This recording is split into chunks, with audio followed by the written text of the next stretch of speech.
picked a side on an opening sentence because I knew that no matter what, it wouldn't be perfect. There would be someone, at least one person in the audience, who might shake their head, who might judge me for it, who might disagree or just slightly disapprove. Now I want to see my opening sentence like this. But no matter what, I will see my opening sentence like this. Or like this. And this is perfect. I will never see my opening sentence, my speech, my accomplishments, my success, my physique, myself, like this. And this is perfect. And unless I am perfect, I am not okay, and I won't be good enough. These are the thoughts that I and countless other perfectionists live by. A sort of inner voice. An inner voice that dominates us as we continuously try to mold ourselves like pieces of clay into the perfect shape, both inside and out. What exactly is perfectionism? Perfectionism is defined as the need to be or appear to be perfect. Many people think that perfectionists have the desirable features of being hardworking, diligent, and committed. But these are the features of a conscientious person. A conscientious person with high standards. But for perfectionists, it's not about high standards. It's about unrealistic standards. Ask any perfectionist, and I can guarantee you that they will tell you that perfectionism is self-destructive in all possible ways.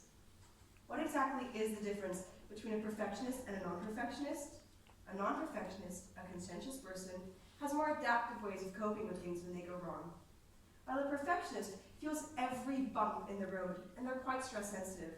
They feel every dent in the molding of their clay. Perfectionism is a personality trait. And if we remind ourselves that personality traits actually remain consistent over time, how dangerous can perfectionism be if it spirals out of control and begins to engulf our entire lives? Perfectionism has its downsides, and that's what I discovered this summer. Here's my story. My biggest indicator of perfectionism started at a young age, at age 4 or 3, in my international school in Cambodia, where I wouldn't speak. I could speak English pretty well, and I could speak decently, but I was too afraid of making mistakes and being judged by the others who could speak and interact perfectly around me, so I shut my mouth. And it got serious to the point where my parents brought me a speech therapist who came into class and worked with me, and my sisters came into class and played with me. Over time, I started to speak and I got a little more comfortable. I'm going to fast forward to my middle school years as I have more evident examples as school started getting more serious. Middle school is supposed to be easy. Now, I found it hard. Now look at my grades. These are 4 years of my career at middle school. I had one B, a B+, and this B+ was so not okay. In fact, it was so not okay that I made sure that that never happened again in the next 4 years of middle school. I worked so hard to keep all my A's, and I was even upset if I had an A- overall. Now let me bring my younger brother David into the picture. David, he's 1 year younger than me. So every year that I finish, he follows up. I go out of 7th grade, he goes into 7th grade. I go out of 8th grade, he goes into 8th grade. And every year at the dinner table, my dad says, funny how Anna had so much work last year, but you don't seem to have any at all, David.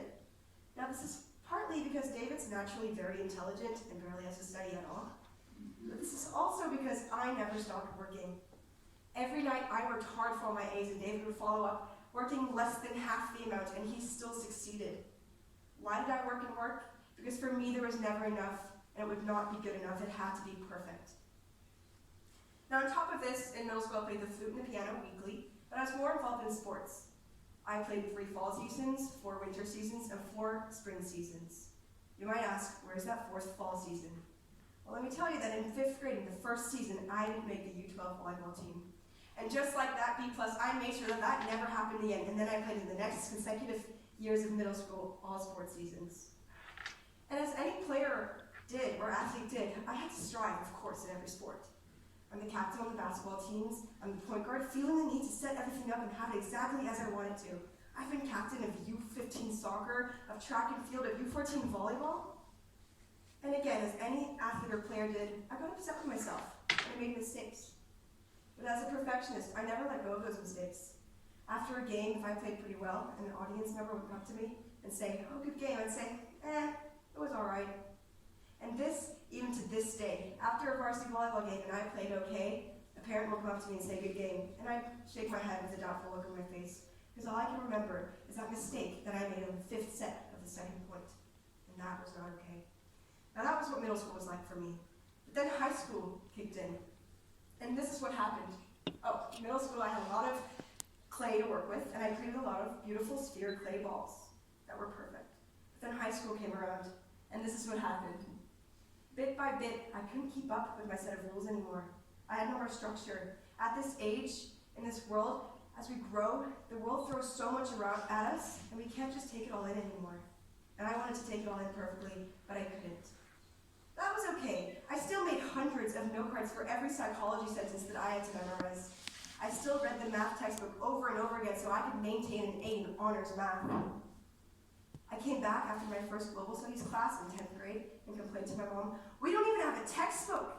How was I supposed to get an A+ in global studies if I didn't have a list of things that I had to know? I didn't have perfect structure or perfect control to ace the quiz or ace the test." I was always stressed and I struggled. I couldn't perfect volleyball, basketball, softball, the gym, my relationships with friends and family, and my schoolwork all at once. But that's okay. I was still happy. In sophomore and freshman year, everything was fine. But there were 2 times in sophomore year where I'd actually lost it and sort of burned out. The first time was the week after I got back from Simon. I was an admin, helping run a conference by simply passing pieces of paper around all day. I was missing out on a whole week of school, and I couldn't stand that thought. It was a whole week of information, and the week after assignment, everything was going wrong. I was crying in my coach's office. I wasn't doing any good work in school. And my mom realized that's Thursday, and she told me to stay home. I wasn't sick, but I stayed home for 2 days, hopelessly sobbing in my bed, unable to pinpoint what it is that I was so unhappy about. The second time was actually on a Saturday night at a party. My friends just couldn't comprehend why I said I wanted to go home, or why I was so upset. And again, this happened when I collapsed and I stayed in bed sobbing that weekend for 2 days, unable to pinpoint what it was that I was so unhappy about. I didn't understand. I had great grades, great friends, a caring boyfriend, I was the best athlete, and I had the best parents. But at times, I gave in to myself and admitted that I was truly unhappy. But that's okay. I brushed it off. It happens to everyone, right? Everyone has mental breakdowns. But my experience this summer is a cherry on top to my perfectionism. All of a sudden, I had 3 weeks all to myself. My dad was on business trips, my mom, she worked during the days and left her own home early in the mornings and came home late at night. So I had so much time for myself. There was no more stress for schoolwork, nothing was due. So what did I put all my perfectionistic effort into food and exercise? I could measure every single bit of food that I took in. I had to smash every gym session or every run, or else I would be immensely unsatisfied. I was so involved with myself that I was completely obsessed with it. I'd forgotten about my relationships with others. I was grumpy every day on my family vacation and made no close friends whatsoever in a 3-week university program. I was lost in this own world in which I focused all my energy. I had ruined relationships with friends, my boyfriend, and my family. Now, then school kicked around again at the beginning of school. And there was no more time to put all my effort into food. So what did I do? I actually turned to food to cope with stress and emotions. My means of escape became binging on food and over-exercising. But for other perfectionists, this might be things such as alcohol. I have constant high and unrealistic expectations that pave the way to failure. My performance is intertwined with my sense of self. If I don't succeed, I don't just feel bad about what I did. I feel shame about who I am. And perfectionism is my defense tactic to avoid shame. If I'm perfect, I don't fail. And if I don't fail, there's no shame. So the pursuit of perfectionism has become this vicious cycle that dominated my life and ended at root just making me deeply unhappy. But no, it's not just me, because some other famous people are perfectionists as well. Perhaps you're familiar with Claude Monet, the famous French Impressionist painter. He was insecure and prone to depression, but that's okay. He still strived. He still loved life. But still at times the artist said, "My life has been nothing but a failure," as he kicked, cut, and burned over 500 of his paintings because he said they weren't good enough. Or take Steve Jobs, for example. His perfectionism plagued him. He was often said to be rude and hostile to employees, screaming at them. Jobs, he couldn't take anything less than perfection, so he took it out on others. But apart from screaming and shaming on employers, his strive for beauty and perfection also impacted his own health and safety. He refused cancer treatments because he didn't like the aesthetics of it. This ruthless refinement is what made Jobs a genius, constantly perfecting designs until they popped up as little perfect eye products. But it made him a little crazy, and not always for the better. But my experience this summer also brings me to my next point, that the cherry on top for many perfectionists is the development of a disorder. Eating disorders, anxiety, depression, and numerous other mental disorders have been linked to perfectionism. Self-criticism, which is what perfectionists are so good at, predicts depression. And most dramatically, many studies have shown that perfectionism is a lethal contributor to suicide. Perfectionism cuts across everything in terms of mental problems, and there's not many things that do that. But if I'm struggling with perfectionism, I'm far from alone, because since 1990, there's been a significant increase in perfectionism across generations. And to date, as many as 2 in 5 kids and adolescents are perfectionists. We might start to say it's heading towards an epidemic and a serious public health issue. Where does this perfectionism increase come from? How does it affect us globally?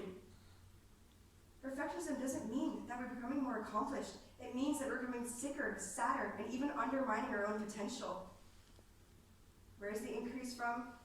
When we remind ourselves that perfectionism is about marrying your identity with your achievements, the question becomes, where isn't it coming from?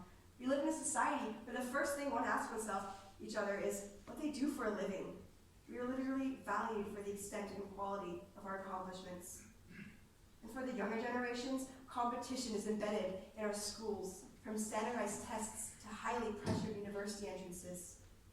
Even as a young kid, the gold star method of parenting and teaching only praised us when we did something well.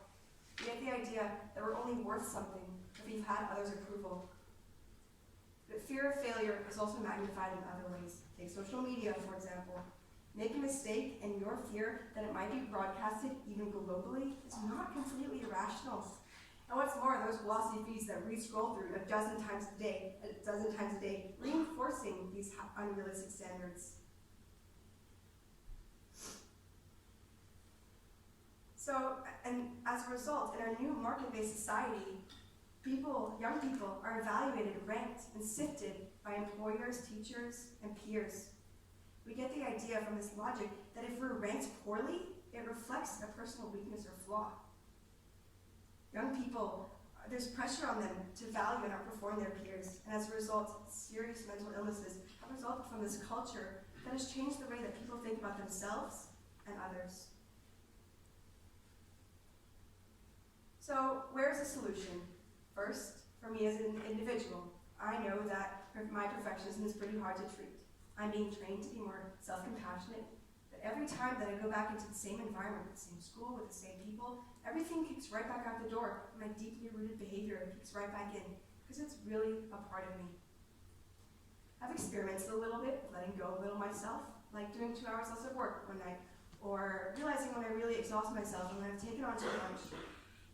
In early October, I took up mindfulness classes in an attempt to reduce stress and learn more about myself, my body, and my thoughts. And the biggest lesson that I've learned from mindfulness is the importance of being. What's the point of going through every day when there's not a single thing that you do that's just for you? Every day I woke up, I went to school, I went to practice, I came home, I studied, I ate, I studied, and I went to sleep. I didn't even give myself the time to snap back to my friends or WhatsApp them again. So now I try to give myself 30 minutes a day to do something that I like. Watch TV, clean my room, do a meditation. But I do write in my agenda just to hold myself accountable and to remind myself that it's important to be self-compassionate. Another few decisions that I've had to consider are my future. I want to study medicine, but my mom's told me to reconsider.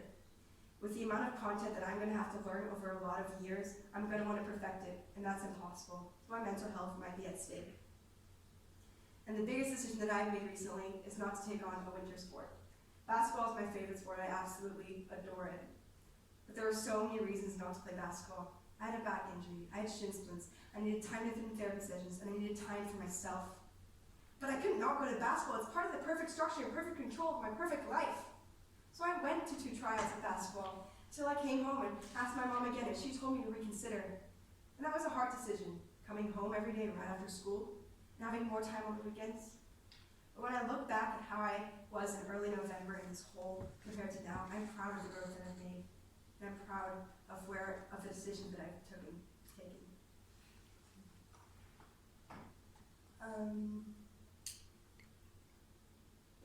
Sorry.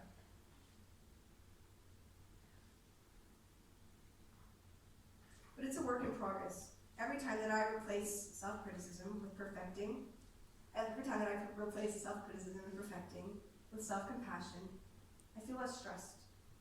And it's actually liberating, because maintaining all that perfection is exhausting. Now, how do we counteract perfectionism as a whole? We can start simply with the parents. Parents can model good behavior by watching their own perfectionist tendencies while exhibiting unconditional love and affection. It's about saying those things like, wow, you really tried hard at that, and I'm proud of the effort you put in. But imperfection should just be accepted. It should be celebrated, because we are human. It's about the idea that you don't have to be perfect to be lovable or to be loved. Because right now we find ourselves in a society that preys on imperfections and amplifies insecurities. Now, on a global level, organizations such as schools and universities, as well as the politicians and civil servants who run these organizations, need to take steps towards protecting the welfare of young people. Marketized forms of competition must be resisted, and we should be taught of the importance of compassion over competition. And we should be taught that in this world today, mistakes in the molding of our clay is good, it's normal. And we should be taught that beautiful sphere clay balls are not a terrain to shine, because otherwise the rise in perfectionism will become tyrannical. Thank you.